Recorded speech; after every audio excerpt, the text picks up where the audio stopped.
Muy bienvenidos a la Escuela de Ciudadanía, al segundo módulo. Comenzamos hoy este nuevo ciclo con la presencia del pastor Pedro Lapachián, el profesor que hoy nos va a hablar acerca de la vida de José.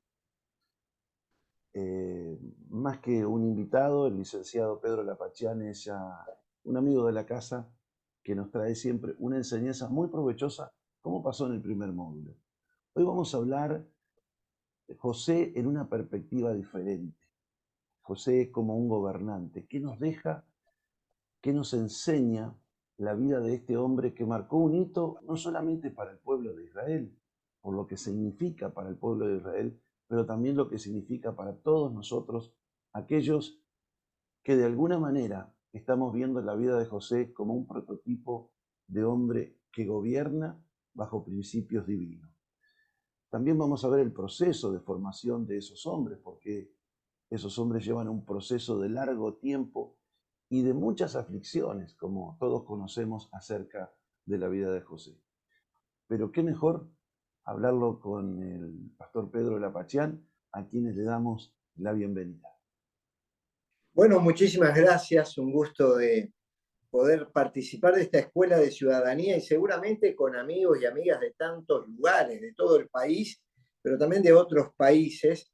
Y qué bueno es reflexionar acerca de el tema que me dieron para esta oportunidad, el proceso de formación del estadista, economista y administrador de la cosa pública. Bueno, el título de la ponencia ya lleva un poderoso mensaje en sí mismo, porque todos compramos los éxitos, pero difícilmente compramos los procesos en la formación de ese éxito. En definitiva, nos encantan los resultados positivos, el logro, el objetivo, pero en este sentido nos estamos olvidando de que el ser humano se va componiendo de una serie de factores, experiencias, situaciones que van creando ese gobernante, estadista, administrador, pero también voy a decir algo, del hombre y mujer que se desempeña en cualquier ámbito de la vida y no solamente en el político. Así que esto es adecuado para un empresario, un futbolista, un ingeniero, un obrero, un pastor o quien nos escuche. Para el abordaje de este tema, se me pidió que indagáramos en la biografía de un hombre de la antigüedad llamado José. Uno de los métodos pedagógicos que Dios utiliza es las biografías. En el Antiguo Testamento hay muchísimas.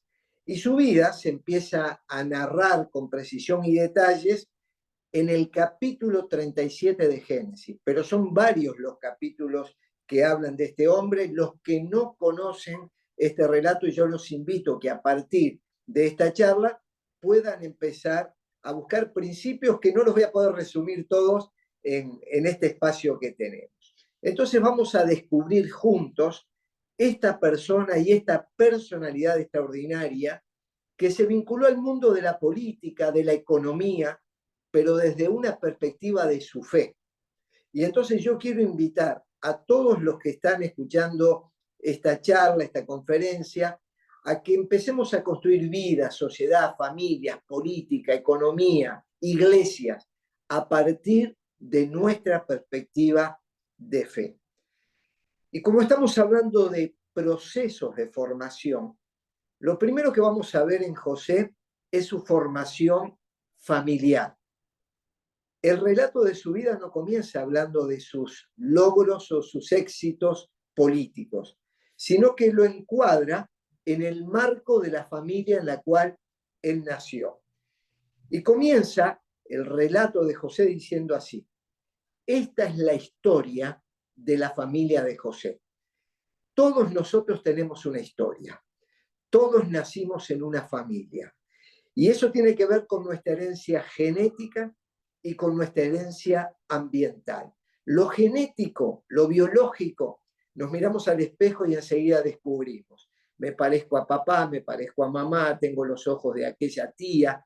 Y entonces hay una genética que nos marca, pero también nos marca el ambiente donde nosotros nacimos. Todos nacemos en circunstancias particulares y únicas, en momentos únicos de nuestra familia. Incluso teniendo varios hermanos en una familia, el momento de nuestro nacimiento es un momento único. Ahora, cuando pienso en la familia de José, este hombre que tuvo éxitos notables, él nació en una familia complicada. Llamaríamos hoy en día una familia disfuncional. Su padre se llamaba Jacob y en los capítulos anteriores se le describe como tramposo y fraudulento. O sea, no era el padre ejemplar, no era el modelo hogareño al cual aspiraríamos para un líder que iba a llegar a los lugares que llegó. Y esto es una palabra de aliento para todos nosotros. Algunos nacimos en hogares estables, que nos contuvieron, que nos dieron valores, ejemplos, como en mi caso me llevaron a la iglesia desde temprano, pero no es la historia de todas las personas. Y entonces cada uno de nosotros ha nacido en circunstancias y ha construido su vida, su servicio, su profesión en medio de un contexto familiar. Los teólogos han llamado o han apodado al padre de José como Jacob el engañador. Y ese es el rótulo que le dieron. Pero este hombre que engañó también fue engañado por sus hijos, porque en definitiva, en esa cadena de desdicha, se sumaron la mayoría de sus hijos. Y en esa familia se había naturalizado la mentira, el engaño y el fraude. Todos estaban dominados por la filosofía que el fin justifica los medios. Ahora, José se animó a ser el diferente de la familia. Y hoy aquí yo cuando estoy pensando en las cosas que se han naturalizado en los ambientes que nosotros nacimos, podemos empezar a pensar que nuestra vida puede ser diferente, que no estamos esclavizados a lo que nos pasó, que todos somos resultado de un pasado, pero no somos esclavos de ese pasado. Y aún ese pasado, si fue malo, nos puede dar una experiencia para no repetir las acciones que fueron perjudiciales o que se naturalizaron en los ambientes donde nosotros nos movemos. Pero luego cuando salimos a la vida pública, entramos en ambientes, en colectividades, en grupos humanos, políticos, económicos, laborales, financieros. Entramos en medios de comunicación, en iglesias, que pudieron haber naturalizado cosas que no son correctas. Y entonces, al igual que José, nosotros podemos resistirnos a esos modelos que están incorporados, que están instalados, y podemos animarnos a hacerlos diferentes. Ser diferente cuesta. Ser diferente tiene un precio, pero ser diferente es lo que nos va a llevar a un éxito sostenido en el tiempo. Cada vez que vemos que alguien llegó a un lugar de privilegio, pero llegó utilizando mecanismos éticos correctos, nos vamos a dar cuenta que se animó a pasar por encima de lo que en otros lugares se ha naturalizado. Fraude, mentira, corrupción, y se animó a decir, aunque esto me quiso manchar, aunque estos elementos tóxicos quisieron dañar mi vida, yo me animé a salir de todo eso y mantuve una vida que me ayudó. Pedro, En definitiva, sí. un paréntesis porque me encanta el tema como lo estás enfocando. Porque primero que hay en el imaginario colectivo, la idea que predomina es, a mí no me importa la familia, no me importa la vida privada del gobernante, a mí me importa que a la economía le vaya bien, que yo tenga un buen trabajo, que las cuentas se paguen. No digo que eso no sea importante en un gobernante, la idoneidad, pero qué importante es la integridad. Y esa integridad, créeme que le costó mucho lograrla a José por el contexto tan negativo. A tal punto que la Biblia menciona un montón de personas y de hombres que Dios usó con singular éxito y de alguna manera a unos y a otros se le muestra una mancha al tigre, ¿no? Como dice el dicho popular. No dudamos que José fue un pecador, obviamente, ¿no? Porque todos pecamos. Pero qué tremendo, porque a José no se le menciona ninguna, por lo menos yo no la he encontrado, quizás tú has Sí. profundizado más. Así como a su padre se le rotula como el fraudulento, a José se le compara muchas veces con Jesús, ¿no? Ujú. Y nada más y nada menos que con uno que sí no tuvo manchas. Evidentemente Exacto. Jesús es el Cordero de Dios, el Hijo de Dios, sin manchas, sin pecado. Y José era un ser humano, por tanto era pecador. Pero en sí mismo tuvo una vida íntegra, una vida correcta. Y a lo que voy es, y esto lo vamos a ir viendo más adelante en el desarrollo del tema, ¿no? En Ujú. la formación de, y que ya estamos adelantándonos un poquito, pero yo estoy indicando en primer lugar que todos estamos siendo formados en ambientes que pudieron haber sido tóxicos o no, pero Ujú. de cualquier manera nos tenemos que animar a ser los diferentes, porque luego vamos a salir a una sociedad que tiene una contaminación ambiental relacionada con el pecado, con fraudes, mentiras, engaños, trampas. Y entonces allí es cuando nosotros tenemos que animarnos a ser los diferentes en la historia. ¿Mm? Continuamos. No solamente la Adelante, formación, adelante. no solamente la formación de la familia, también vemos en él, en este hombre de éxito, la formación de una visión. El asunto este es vital. No estamos en este mundo por casualidad. Incluso pudimos haber sido hijos no deseados, pero cuando el óvulo y el espermatozoide se juntaron, allí ya Dios estaba asignando un propósito y una misión para cada uno de nosotros. Según San Pablo, Dios ordenó el orden de los tiempos y los límites de nuestra habitación. ¿Eso qué quiere decir? Que Dios quiso que nosotros seamos ciudadanos de la posmodernidad. No nos hizo nacer en la Edad Media, ni en la era industrial, ni al principio del siglo XX. Dios quiso que seamos ciudadanos y protagonistas en este tiempo. Y también dice que estableció los límites de nuestra habitación. Nacemos un día, pero un día nos vamos de este mundo.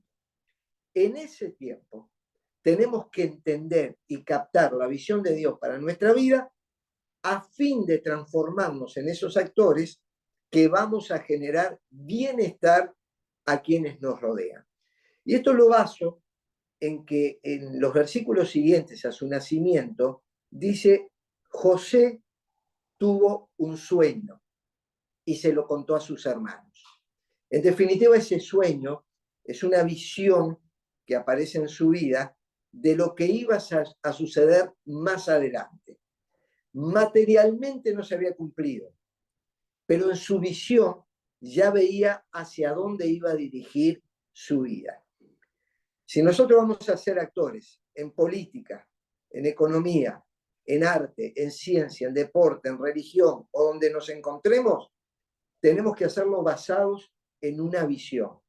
Y esa visión no solamente la entendió José, sino que la contó, hizo que los demás supieran cuál es su visión. Ahora yo me pregunto y le pregunto a todos los que nos escuchan, ¿para qué estás en este mundo? ¿Cuál es tu misión? ¿Cuál es la visión que Dios te dio? ¿Hacia dónde te estás dirigiendo? Yo me voy al aeropuerto, quiero viajar, pero no le digo a nadie cuál es mi destino. Entonces está lleno de aviones, me puedo tomar un avión para cualquier parte de la Tierra, pero es diferente a cuando yo viajo y sé cuál es mi destino. Saco un ticket, saco un pasaje que dice voy a tal destino, entonces me tomo ese avión. Hay dos maneras de soñar. José tuvo un sueño, pero podemos tener sueños sin Dios. Según Freud, que es el padre del psicoanálisis, en ocasiones los sueños son restos diurnos. Por eso a veces cuando dormimos, en la mitad de nuestros sueños aparecen cosas que vivimos en el día o conversaciones que tuvimos con alguien o encuentros. Y vos decís, pero ¿cómo es que me apareció esto? Es que dormidos seguimos soñando y seguimos teniendo visiones. Y aunque parece que nos olvidamos del mundo, en realidad nuestra mente sigue actuando. Así que los sueños pueden ir por ahí. Pero él también habló de que a veces los sueños son simplemente deseos reprimidos, que anidan conflictos personales, que intentan solucionarse a través de lo que es nuestro sueño. Yo quiero decirles que hay muchas personas que entran a la vida pública, a la vida donde todos son expuestos, pero no son más que deseos personales resueltos, o sea, son problemas, conflictos no resueltos que se intentan solucionar, por ejemplo, con un cargo, con un título, con una función que me dé prestigio.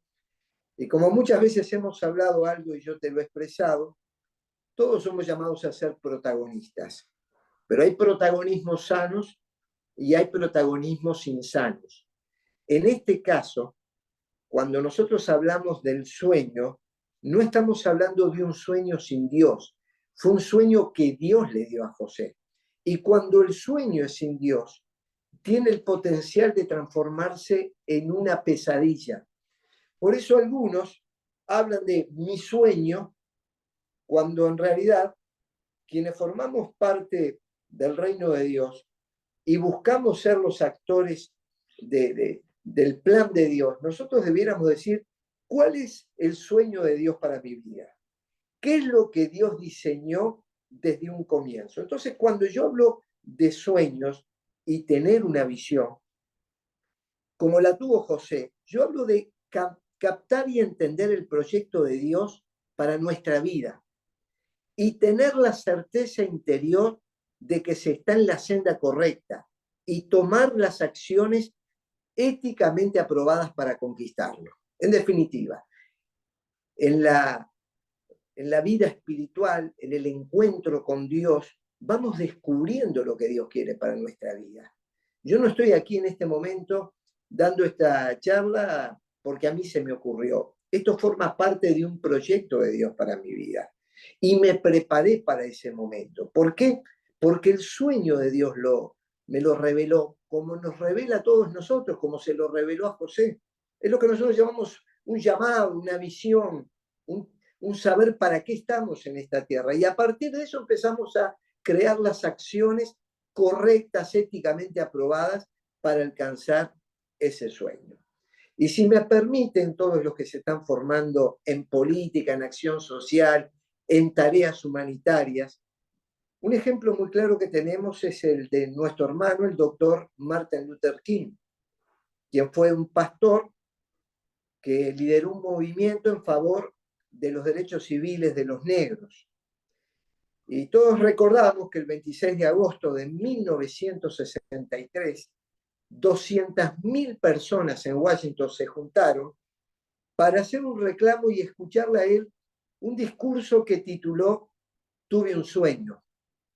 Y en ese sueño, en un contexto de segregación racial, desigualdad social, en ese sueño, él estaba hablando de la visión que Dios le dio. Por ese sueño y por esa visión se preparó, iba a luchar y también iba a morir. Estaba dispuesto a todo para cumplir la visión que Dios tenía para su vida. Invitó a miles de personas y nos sigue invitando a todos nosotros a participar de esos movimientos de derechos civiles, de igualdad, de justicia para los seres humanos. Y cada vez que se plantea la distribución justa, el derecho de todos los seres humanos, el poder crear condiciones adecuadas de educación, de vivienda, de ambiente, de libertades, entonces estamos hablando de la justicia que Dios vino a instalar en la tierra. Bueno, Martin Luther King tuvo este sueño y ese sueño le llevó a que una bala asesina, cuando él tenía 39 años, traspasara su corazón. En definitiva, él dijo en ese sueño, yo quiero una nación en la que no se juzgue a los hombres por el color de la piel, sino por la cualidad de su carácter. Y por esta premisa, él terminó entregando su vida. No es el color de la piel, no es la cantidad de dinero que tenemos, no es la cultura, la educación, la oratoria, la formación. Todos los seres humanos ante Dios somos iguales. Somos desiguales en nuestra formación, en nuestras experiencias, pero no somos desiguales en relación a derechos que tenemos. Y en este sentido, él dijo, por haber nacido con la piel más oscura, no somos menos que los demás seres humanos. Ese sueño o esa bala mató al hombre, pero no mató el sueño. Porque hace poco, cuando nosotros vimos a un presidente afrodescendiente asumir como primer mandatario de la nación más poderosa de la Tierra, nos acordamos del sueño de Martin Luther King. Ese sueño y esa visión, él no la vio concretada con sus ojos, materialmente no la vio concretada, pero en definitiva, el sueño se cumplió. Y se cumplió porque ese sueño vino de Dios. Y yo quiero brevemente dar un testimonio personal. Yo tengo en mi mano aquí una hoja amarillenta. Esta hoja amarillenta fue escrita en el año 1980. Siendo yo un joven, tuve un sueño. Y ese sueño decía que yo iba a recorrer todo el Uruguay predicando el Evangelio, iba a utilizar los medios de comunicación masiva, iba a recorrer otras naciones hablando de Jesucristo. En ese sueño yo decía, me tenía que preparar, tenía que renunciar a otras cosas. La construcción de la vida tenía que ver con el sueño. Yo no había sido llamado para intervenir directamente en política partidaria, pero sí que me iba a interesar en mi nación y a construir nación a partir del llamado que Dios me hizo.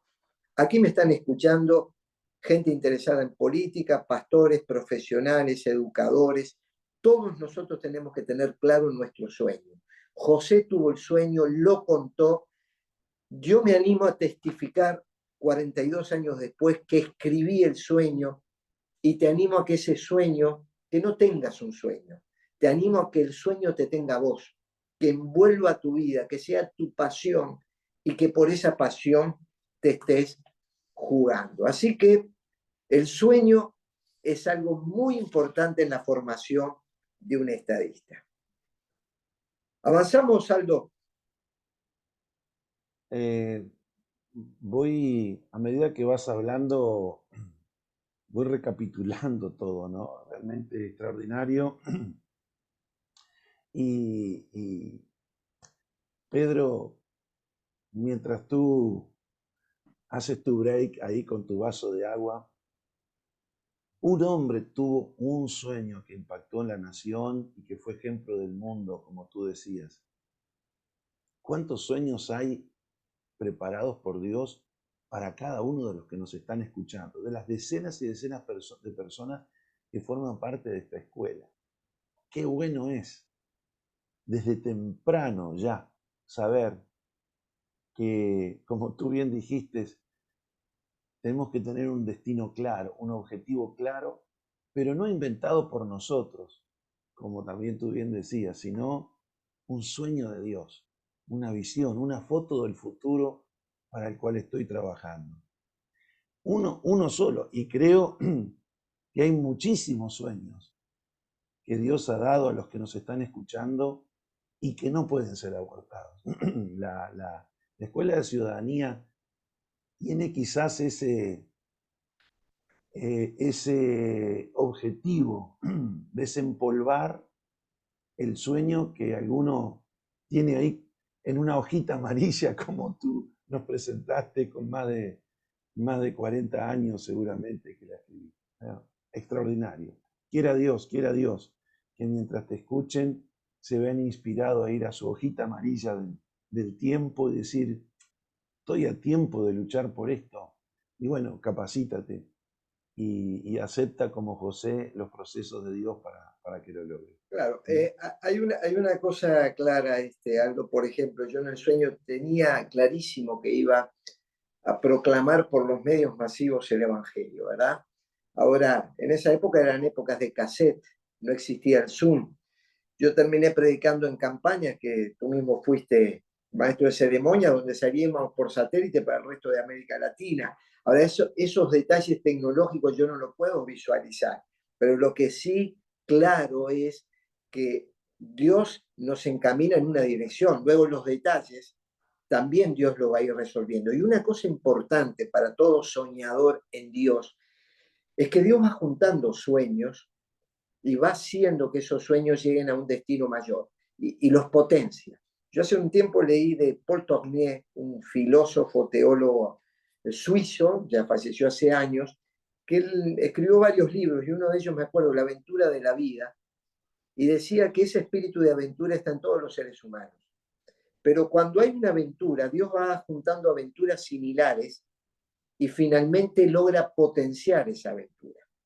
La Escuela de Ciudadanía fue soñada por Dios, diseñada por Dios, y alguien se animó a llevarla a cabo. En medio de todo eso, los sueños de muchos de nosotros se suman. Y entonces, varios soñadores estamos en una misma dirección, potenciando lo del reino de Dios. Ahora, yo estoy dando mi aporte a través del sueño que Dios tuvo con mi vida.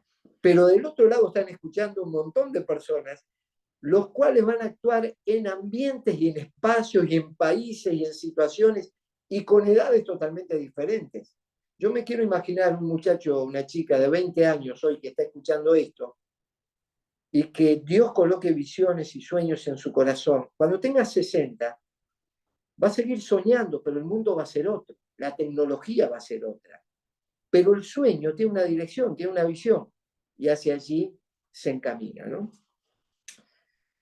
Seguimos, Aldo. ¿O cómo es la idea?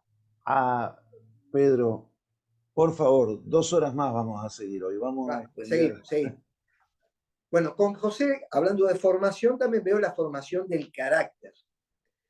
O sea, la clave de toda gestión pública son las decisiones que se toman en privado. Lo importante no es el discurso que doy, sino las cosas que resuelvo cotidianamente cuando nadie me ve. Una vez me preguntó un periodista en medio de una cruzada evangelística, ¿qué espera la gente de usted como pastor? Le dije lo mismo que espera Dios de mí: integridad, autenticidad y transparencia. Pero quiero decirles que eso no lo espera Dios solo de un pastor, lo espera de todos aquellos que se precien de ser cristianos y que quieran participar de la vida pública. Se podrán disculpar de nosotros algunas torpezas, algunas equivocaciones, pero la integridad, la autenticidad, la transparencia, la honestidad son valores innegociables y no dependen del lugar donde nos encontremos. A mí me gusta mucho cuando el autor a los Hebreos escribe: todas las cosas, todas, están al descubierto y desnudas ante los ojos de aquel a quien tenemos que dar cuenta. En definitiva, nosotros podemos ser especialistas, y vuelvo a Paul Tournier, ese autor que me impactó en su momento. Él habló del personaje y la persona en otro de sus libros. El personaje es lo que creamos, el hombre público, mítico, de leyenda, el admirado, el que aplaude. Pero a veces el personaje dista mucho de la persona. Y cuando el personaje es muy grande, termina destruyendo a la persona. Por eso vamos a crear personas grandes con personajes pequeños. Y en el fondo todos luchamos contra esto. El ser personaje, el ser importante. Es lo que el diablo le demostró a Jesús: tirate del pináculo del templo. O sea, aún dentro del templo, que te aplaudan los demás, que seas reconocido, que seas valorado. Bueno, tenemos que luchar los actores públicos y los que se están formando para las grandes tareas sociales, políticas y de la vida contra esta tentación. Nada se puede cambiar si estamos ante hombres y mujeres deshonestos. Por eso, yo quiero recordar a José, quien mantenía una relación full time con Dios. No era el Dios para las 4 paredes de un templo, era el Dios para todos los momentos de la época. Hay un cantautor uruguayo, Luis Alfredo Díaz, que entonó una canción en aquel momento que en nuestra juventud cantábamos con mucho entusiasmo: baja Dios de las nubes y llévalo a la fábrica donde trabajas. Quita a Dios del retablo y grábalo dentro de tu corazón. Roba a Dios de los templos en donde lo encerramos hace tantos años y llévalo al mercado del pueblo, a las plazas, a todos los lugares. De eso se trata nuestro carácter. Formamos nuestro carácter en los templos en la devoción privada, en el contacto con la iglesia, pero la vida cristiana se lleva adelante en los otros ambientes donde no está el templo, donde no hay otros cristianos, donde no está el culto público presente. Y esto lo vemos en José, que no se sometió a los intereses de los poderosos, a los que estaban de turno, ni ante los antivalores de su sociedad. Y no fue el único. Yo recuerdo, por ejemplo, a Daniel, quien estaba en el palacio de Nabucodonosor, lo estaban preparando para una gestión política importante. Era un hombre inteligente, dice, era un hombre culto, pero en un momento, dice, propuso en su corazón no contaminarse. Había elementos contaminantes alrededor de él, y al igual que José, se animó a ser el diferente. Y por ser el diferente también sufrió. Sin embargo, terminó siendo una figura monumental. Estoy recordando a Josué, quien además de ser un líder espiritual, Dios le usó para conducir un pueblo. Y en un momento se para ante el pueblo y dice, mire, ustedes elijan a quien quieren servir. Aquí hay cananeos, feneceos, hay todo tipo de naciones que tienen prácticas contrarias a los valores del monoteísmo judaico. Dice, hagan lo que quieran con sus vidas, pero yo tomo la firme resolución de vivir a la luz de los principios de la palabra de Dios. Una vez más, nosotros necesitamos ciudadanos como José, con un carácter íntegro, que los valores del reino no tengan nada que ver con ser aplicados si me están viendo otros hermanos en la fe o mis líderes espirituales. Es más, no había nadie que pudiera llegar sorpresivamente a donde estaba José. Hoy se ha puesto de moda los reality shows, ¿no? Donde hay cámaras que te están filmando. Bueno, todos tenemos una vida privada que no tiene por qué ser conocida. Es nuestra vida privada. Pero si nuestra vida privada fuera filmada, no tendríamos que avergonzarnos de nada, porque no estamos viviendo fuera de los principios. De eso se trata. Eso es un cristiano full time. Tiene vida privada, pero si esa vida privada se conociera, no tiene nada de qué avergonzarse. Entonces, ¿cómo veo yo a José? A José lo veo tomando decisiones éticas firmes. Por ejemplo, sus hermanos le venden como esclavo a Egipto. Termina trabajando en la casa de Potifar, que era un jerarca militar en tiempos de Faraón. Ese hombre joven, con 17 años, con todo el impulso sexual a flor de piel, es tentado por la esposa de Potifar. Y vamos a entender que era esclavo, estaba acostumbrado a recibir órdenes. ¿Qué le dice la esposa? Duerme conmigo. En definitiva, hoy se conoce esa figura como acoso sexual. Cuando una persona, en función de poder, intenta sacar un beneficio sexual de aquella persona a la cual está empleando. Pero acá no estaba empleando. Acá estaba haciendo con un esclavo, el cual estaba acostumbrado a recibir órdenes. Y el no recibir órdenes o el no aceptar las órdenes siempre conllevaba castigos. La mujer le dice, acostate conmigo. Y él toma una decisión ética vinculada a su sexualidad. José no tenía problemas con su identidad sexual. Él era varón. A él le gustaban las mujeres. Él más adelante formó un hogar, tuvo una familia, tuvo hijos. O sea, no era un muchacho que no tuviera interés en un vínculo afectivo y sexual. Pero él tomó una decisión ética, dijo, esta mujer no me pertenece. Yo estaría yendo contra Dios, pero yendo también contra mi patrón, es la esposa de mi patrón. Y dijo no. Y ese no le llevó a la cárcel. Y cuando estaba en la cárcel, ese hombre tuvo un comportamiento tan grande que le dejaban las llaves de la cárcel para que cuidara a los demás presos. Y en esa situación, luego interpreta los sueños de Faraón, como vamos a ver más adelante, y llegan sus hermanos, aquellos que lo habían traicionado, vendido, ahora era el hombre poderoso de la tierra, no era el esclavo, y sin embargo tenía toda la posibilidad de vengarse de sus hermanos, y los terminó favoreciendo a sus hermanos y a sus sobrinos, porque les dice, a ustedes y a los hijos de ustedes los voy a favorecer. Entonces, el carácter de José es el más parecido al de Jesús, vamos a ser claros. Mantuvo una ética contraria al impulso natural. ¿Qué hubiera sido el impulso natural? Yo me acuesto con esta mujer. ¿Qué hubiera sido el impulso natural? Me dejaron la llave de la cárcel, yo me escapo.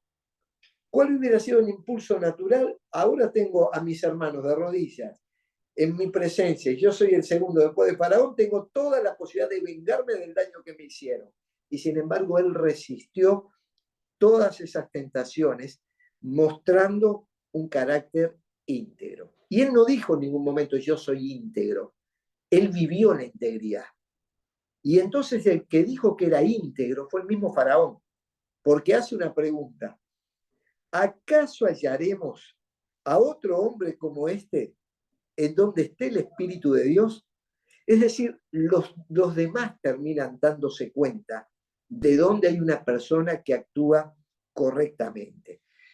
Y yo me doy cuenta que solo la gente que es creíble termina haciendo cosas increíbles y llegando a lugares imposibles.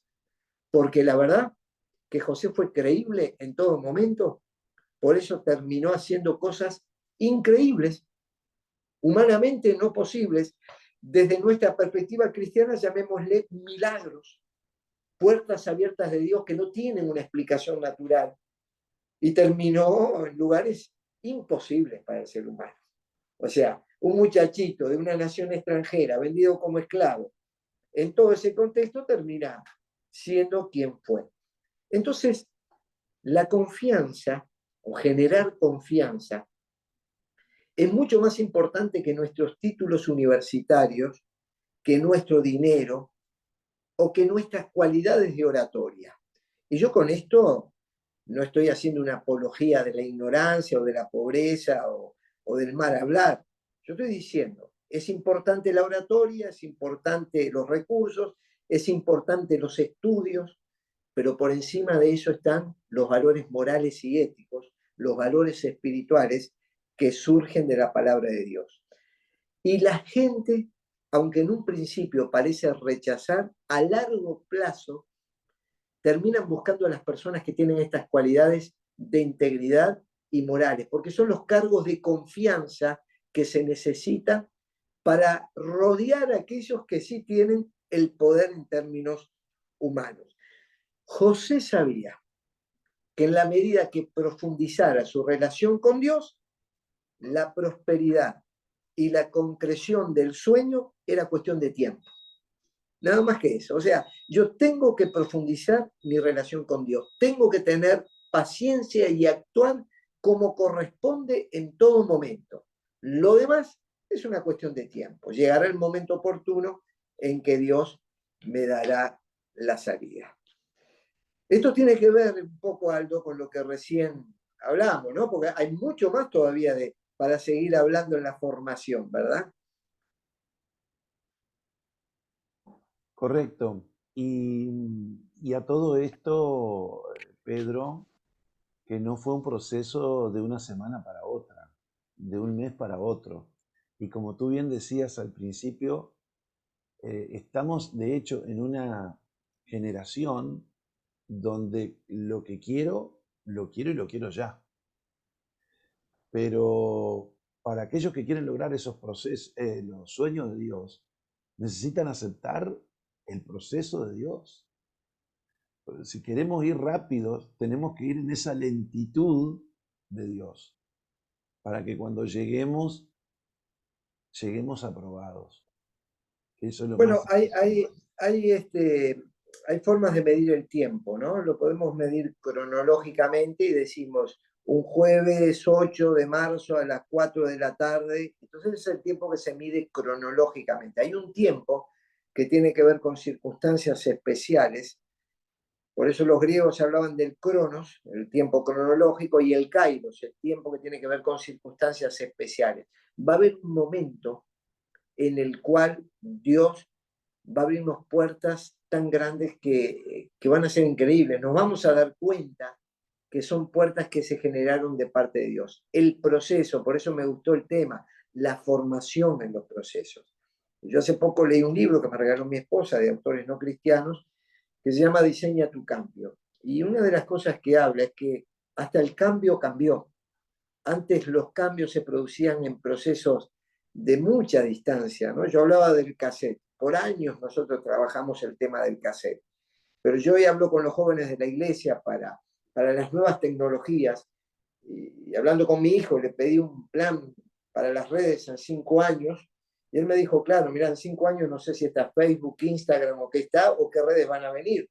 Entonces, las nuevas generaciones están más aceleradas que las anteriores, pero los procesos morales, éticos, de formación, van a tener que llevar, sí, un camino que sea consecuente, permanente. No nos podemos tomar licencias ni vacaciones en estos temas que tienen que ver con la vida, con la ética y con la moral. Vamos a seguir, ¿te parece? Por supuesto, está más que interesante lo que estamos tratando. Bueno, también vamos a ver la formación en medio de la oposición. El líder, el que va a influir, se forma en medio de la oposición. No solamente nos formamos celebrando éxitos, sino también superando los fracasos y la oposición. La oposición es parte de la construcción de nuestra vida y nos va preparando para las grandes cosas que nos esperan. Nos va ayudando a que nuestro organismo espiritual, psíquico, emocional se vaya fortaleciendo. Por eso la Biblia habla de que mejor es estar en casa de luto que en casa de fiesta. Está bien, en la vida celebramos y hay fiestas y hay que hacerlo, pero en el luto, en el dolor, también tenemos aprendizajes que no tenemos que eludir. Y un ser humano tiene que aprender a convivir con la oposición. José Ingenieros fue un sociólogo, un político, un médico ítalo-argentino que en el año 1913 publicó un libro titulado El hombre mediocre.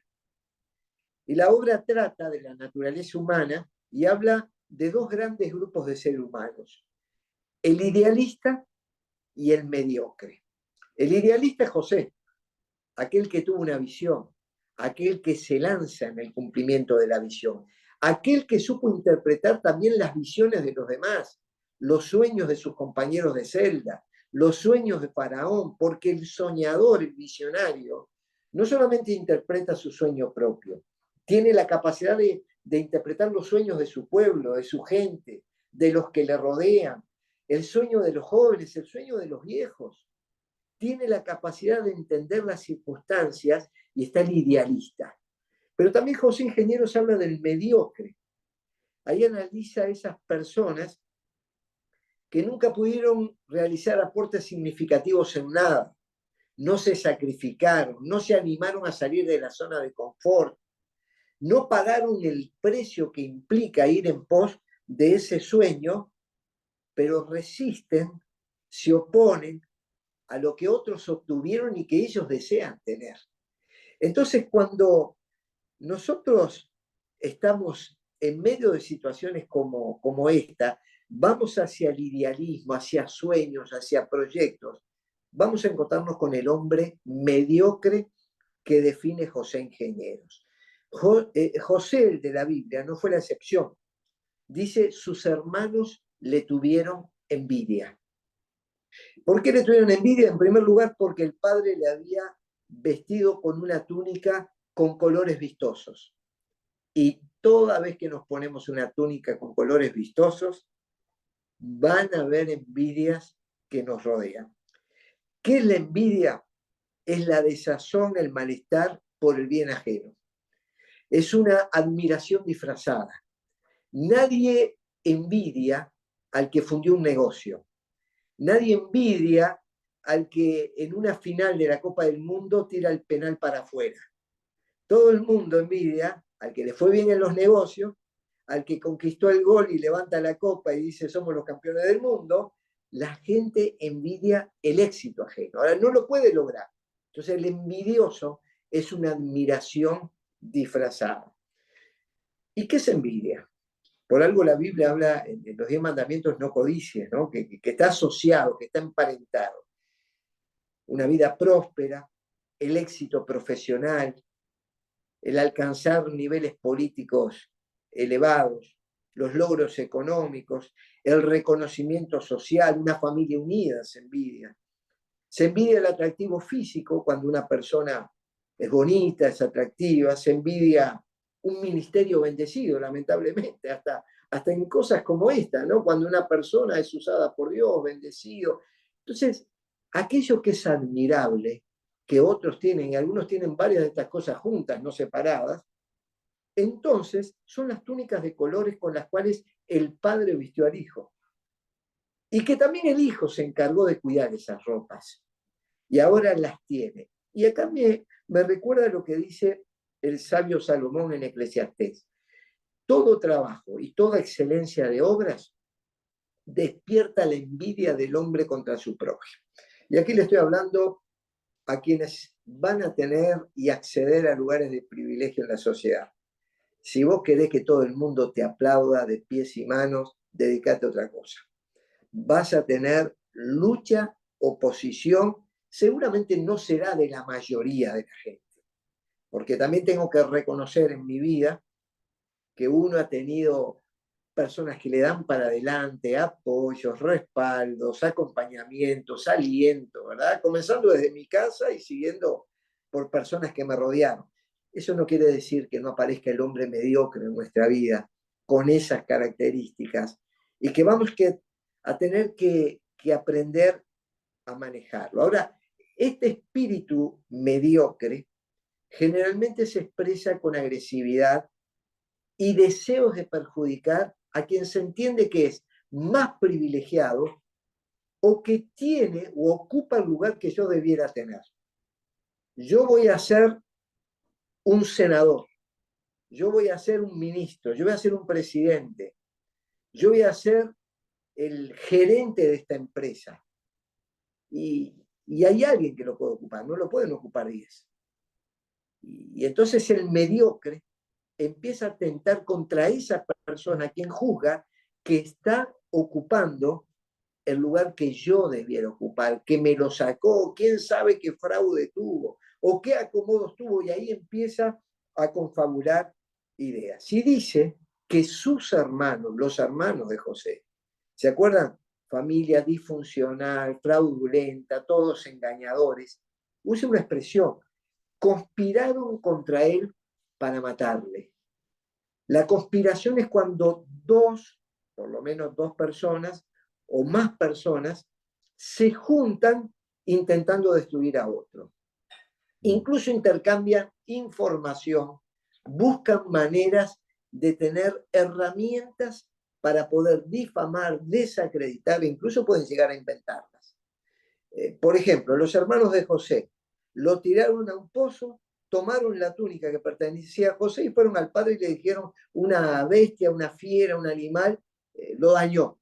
Mintieron, confabularon, conspiraron, lo vendieron, obtuvieron dinero, no sé qué hicieron con el dinero, pero a lo que voy es el que conspira, ataca. Ahora, no pudieron destruirlo. Y yo estaba leyendo de un tal Francisco Alberoni, de la Universidad de Milán, que el envidioso tiene la habilidad de acercarse al envidiado, lo admira, se le aproxima. En un principio puede mostrar cierta amistosidad, pero en el fondo esa admiración se le transforma patológicamente en algo que después termina queriendo tener lo que el otro tiene. Y es allí donde se generan los conflictos. Ahora, las piedras que nos arrojan. Y bueno, nosotros podemos hacer dos cosas. O nos lapidan esas piedras, nos sepultan, o pueden ser los escalones que nos van ayudando a trepar hacia lugares más elevados, de mayor privilegio, y donde podemos servir mejor a la sociedad y al prójimo. Mientras yo hablo esto, lo hablo con total libertad, no por heridas del alma. Recuerdo a mediocres que estuvieron alrededor mío. En realidad, mediocre, si vos llevas una vida de integridad y transparencia, si vos no devolvés las piedras que te tiran y actuás correctamente, Dios ve y los hombres también ven. Y se van a transformar en una escalera. No devolvamos jamás ante la mediocridad humana actitudes mediocres. José no lo hizo así. José no mostró mediocridad en ninguno de sus actos. Entonces dice así la Biblia, más adelante en Hechos, cuando el primer mártir cristiano está haciendo una descripción de la situación. Dice, movidos por envidia, vendieron a José para Egipto. Es que la envidia moviliza, la envidia genera ira, genera una acción hacia el otro. Movidos por envidia, vendieron a José para Egipto. Pero Dios, ahora no se trata de los hermanos, pero Dios estaba con él y le dio gracia y sabiduría delante de Faraón, rey de Egipto, el cual lo puso por gobernador sobre Egipto. Vamos a esto. Nosotros tenemos que pensar en que puede haber gente que se mueva con envidia, pero si Dios está con nosotros, nos va a dar gracia, nos va a dar sabiduría y nos va a llevar a nuevos horizontes. Bueno, este punto, mi querido Aldo, ya está expresado ahí. Sí, Alguna excelente, cosita más ¿no? por ahí. Y pensaba, no solamente lo que nos estás enseñando, Pedro, es que en este proceso uno tiene que aprender a manejar cómo reaccionar ante la envidia, pero también nosotros cuidar nuestro corazón de que no ser parte del clan de los hermanos de José. Las dos cosas tenemos que ver. Ellos también tenían un sueño, el sueño de matar a José y sacárselo de encima. Cuidado, sobre toda cosa guardada, guardemos nuestro corazón como tú bien dijiste. No sea cosa que el hombre mediocre aparezca ahí y queriendo nosotros lograr un sueño de Dios, seamos contaminados como lo fue Saúl y terminemos siendo descalificados para alcanzar ese sueño. A Saúl, Bueno, más que una malecita, lo exactamente, mató la envidia. Sí, exactamente nosotros encontramos todos esos sueños que son sin Dios, lo que hablábamos en un principio, ¿verdad? El sueño de Dios no solamente nos muestra lo que Él quiere, sino también tiene acciones éticamente correctas. El sueño sin Dios es el que viene acompañado de acciones que son incorrectas. Yo el domingo pasado hablé acerca del perdón y puse el ejemplo de José. El perdón no es olvidar, porque José no se olvidó jamás de lo que los hermanos le hicieron, pero tuvo una acción favorable a sus hermanos a pesar de lo que le hicieron. Todos podemos hablar en contra de los hermanos de José, los malos comportamientos que tuvieron, pero ninguno de nosotros puede acusar a José de una acción fraudulenta. Y si yo soy Faraón, el presidente de la República, yo quiero estar rodeado de José, no de sus hermanos. Esas personas a largo plazo son las que terminan ocupando los lugares de preferencia por bendición de Dios y por acción propia y porque los demás lo ven en los lugares públicos y en los lugares de excelencia. Seguimos. El último punto que yo quiero hablar también es de la formación laboral.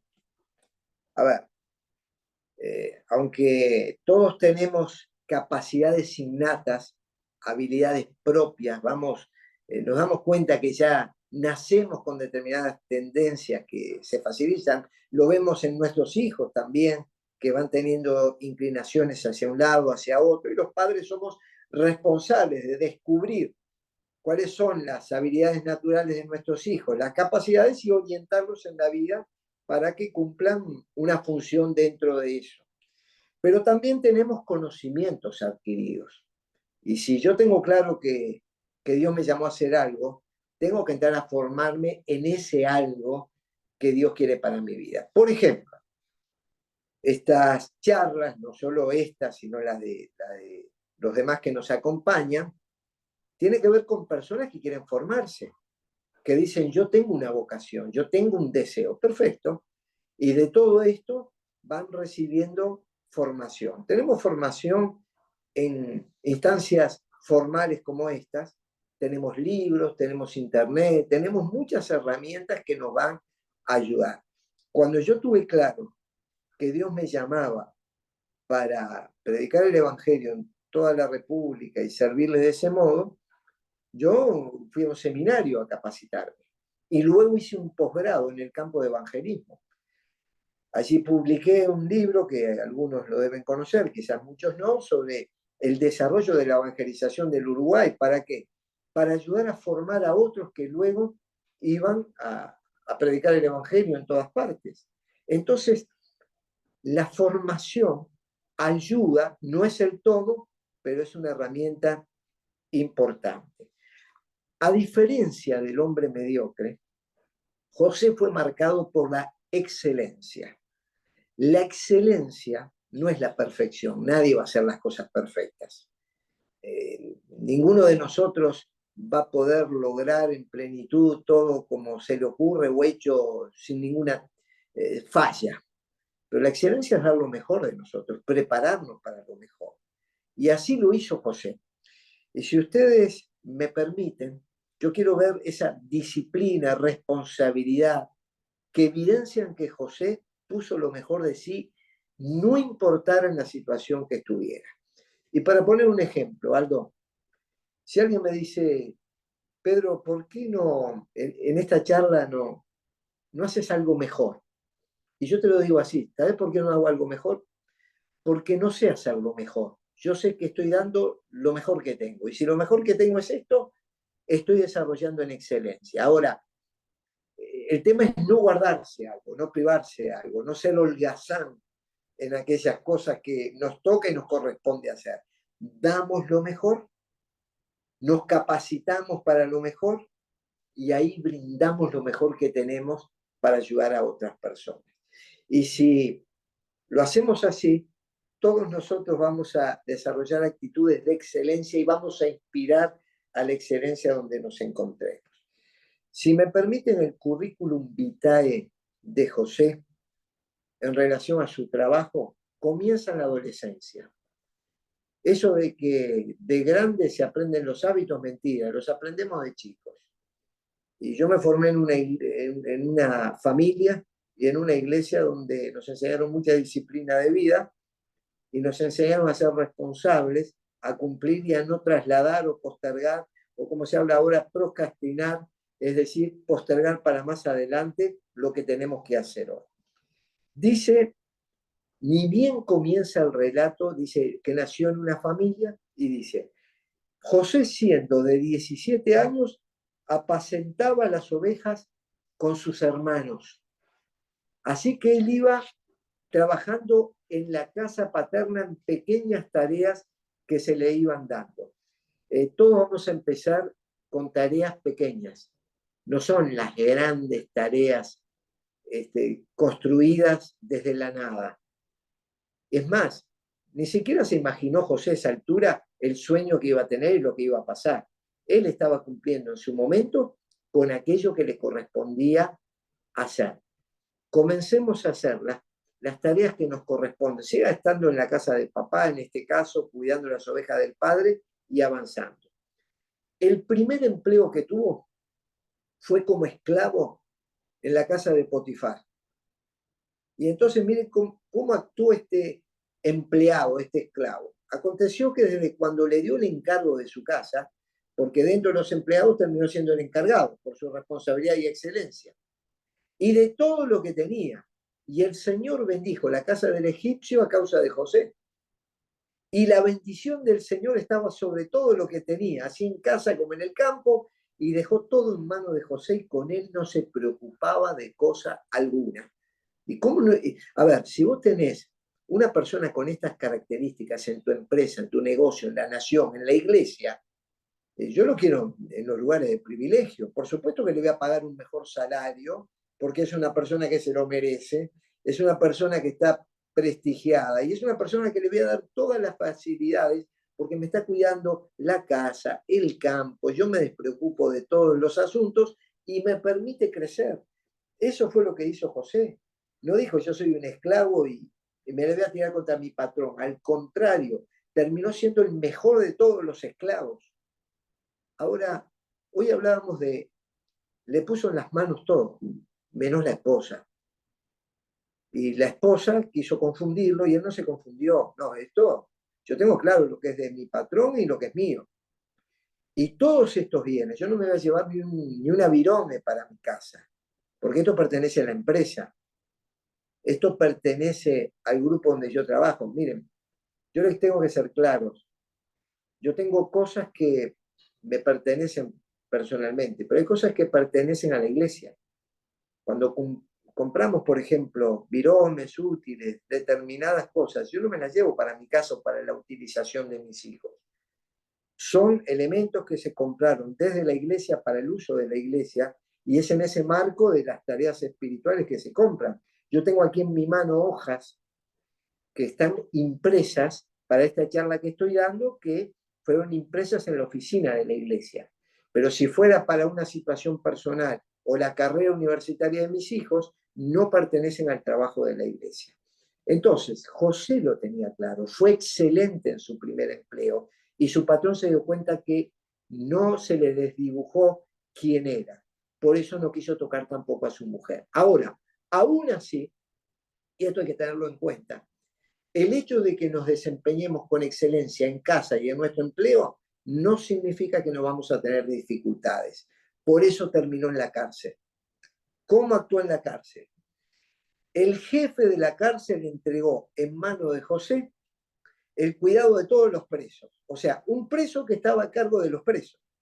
No necesitaba atender el jefe de la cárcel cosa alguna de los que estaban al cuidado de José, porque el Señor estaba con José y lo que hacía el Señor lo prosperaba. ¿Qué hacía el encargado de la cárcel? Se iba a la casa a mirar partidos de fútbol por televisión, a tomar un café. ¿Por qué? Porque dejaba a todos los presos al cuidado de José. Le dio la llave y se cuidaban a todos estos.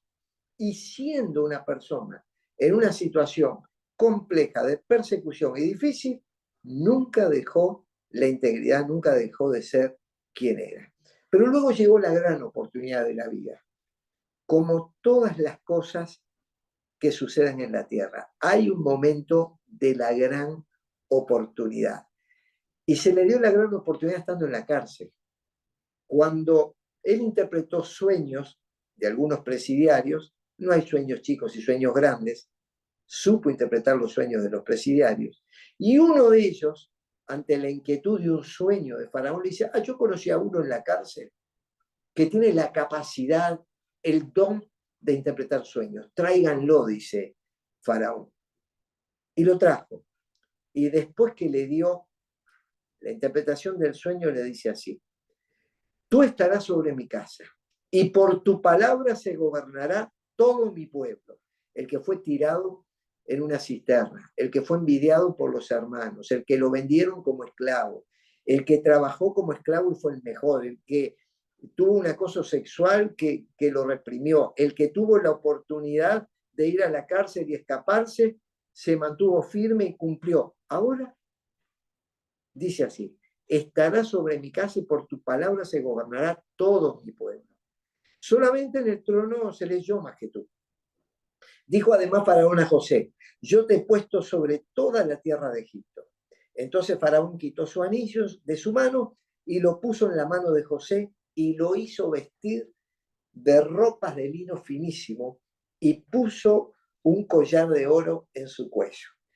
Sus hermanos lo desvistieron, le quitaron la túnica y ahora, por la acción de Dios, Faraón lo vuelve a vestir y no solamente le da ropas elegantes, hasta le pone un collar de oro. La gran oportunidad en algún momento nos va a llegar a todos. Y en esa gran oportunidad tenemos que seguir manteniendo la ética que corresponde. Dice en Proverbios, el que hace bien su trabajo estará al servicio de reyes y no de gente insignificante. El que hace bien su trabajo estará al servicio de reyes. Está queriendo decir, traerme una persona responsable, excelente, correcta, tarde o temprano va a ocupar los mejores lugares en el ámbito donde se mueve. En un libro sobre liderazgo encontré la siguiente frase. Si un hombre llamado a ser barrendero debiera barrer las calles de la misma manera que Miguel Ángel pintaba, que Beethoven componía música o que Shakespeare escribía poesía. Debería barrer tan bien, pero debería barrer ese barrendero tan bien que todas las huestes del cielo y de la tierra se detengan para observar y decir, aquí vivió un barrendero que hizo bien su trabajo. Y yo quiero decir a todos los amigos que nos escuchan, estemos imbuidos del espíritu de excelencia. Y si nosotros hacemos esto, quienes observen nuestro trabajo digan, aquí vivió un mecánico, un albañil, un político, un profesional, una madre, una enfermera, un deportista, un escribano, un cuidacoches, un pastor, un profesor que hizo bien su trabajo. Y que demos lo mejor de nosotros. Quizá el barrendero alguna vez le quedó algo de polvo mientras barría, pero él puso lo mejor de sí. Y puso su corazón. Y lo barrió de tal manera que todos quedan admirados. Entonces, no es que nos admiren a nosotros. Me encanta cuando Pablo dice, glorificaban a Dios en mí. Vamos a trabajar de tal manera, vamos a hacer las cosas como José, en esa excelencia, para que el nombre de Dios sea glorificado. Porque cuando Faraón dice, vamos a hallar a otro donde el Espíritu de Dios esté, los egipcios eran politeístas, adoraban otros dioses, pero estaban reconociendo en José la presencia de su Dios. Que cuando nosotros actuemos en el ámbito que estemos, la gente reconozca la presencia de nuestro Dios. Termino con estas palabras.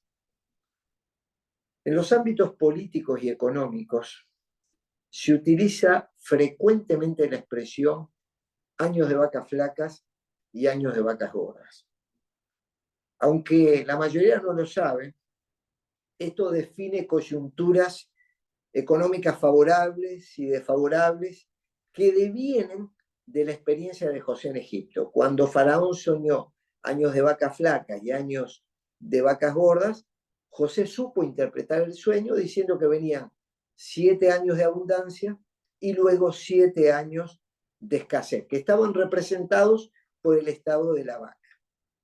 Y aunque eso fue una revelación espiritual, fue acompañada de medidas previsoras y actitudes pragmáticas. Nosotros busquemos esa revelación espiritual, que Dios nos indique claramente, que yo haga lo que haga en la convicción de que Dios me llamó a hacer esto y que tengo claro de que cuando a veces me viene la tentación de abandonar o los desánimos, este papel me recuerda aquel llamado divino, aquella visión y esa revelación espiritual tiene que ser acompañada de actitudes pragmáticas, de formación, de valores, de luchar contra opositores y demás. ¿Para qué?